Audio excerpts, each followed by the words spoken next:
Morning, family. I trust you're good wherever you are and you are experiencing God's favor in your life. This morning, I want us to talk about discipline, the subject of discipline.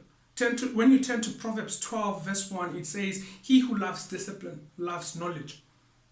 The word discipline, I define it as self imposed restrictions. So the question this morning is, what restrictions have you placed upon your life? Because as kingdom citizens, we cannot live anyhow. There has to be certain restrictions as to how we conduct ourselves in public and in private. When you turn to the book of Daniel, you will find an account of three young men who found themselves in Nebuchadnezzar's court, and they were given all types of food, delicacies, wines, everything that you could imagine of. But they imposed restrictions upon themselves, saying, "We will not eat the royal food or drink the wine that they were offered," so that they remain healthier and they maintained a certain standard.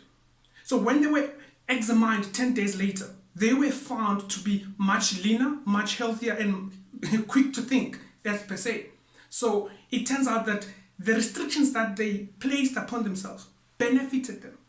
So that's the question I'm asking this morning. We need to ask ourselves, what restrictions have we placed upon ourselves which are meant to benefit us, not for today, but for the long run?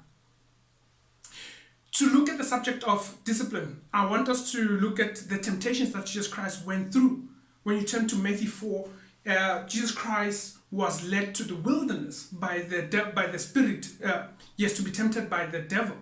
The first temptation that he encounters is the temptation of turning the stone into bread. So this is the temptation of appetites. So the question is, what type of appetites? We would be very myopic if we were going to limit the temptation to just bread or for food, what we eat, what not to eat. As Daniel and Shadrach and Abednego has indicated to us, we can't eat everything. There's certain food that we have to limit ourselves. In the Old Testament, certain food were forbidden. So we need to really look at that. But now, the other temptation that I want us to look at is the sexual temptation. The Word of God really tells us on how to conduct ourselves sexually.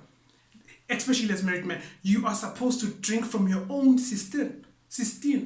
So I would like to say, we have to discipline ourselves. We have to impose certain restrictions when it comes to our sexual appetites or for food, all the types of appetites you can think of. Because as kingdom citizens, we have to set a certain standard. The second temptation was that one of him casting down, throwing himself down, and the angels will catch him. So now that's power, the temptation of power. How disciplined are we when it comes to power? We might not be in the same office as the president of America, but the little power that we have, how are we using it? Are we using it to better mankind or what? You may be a teacher, you may be a parent, you do have power. So how are we using that power? Are we using it to test God? The last temptation would be that of worship, where the devil he told him, "I'll give you all these kingdoms as long as you worship me." So the question this morning is, what are you worshiping? My definition of worship is, what are you constantly thinking about? What are you meditating on? So that which occupies your mind, you worship. So this morning, what are you meditating on? What is it that occupies your thoughts 24/7?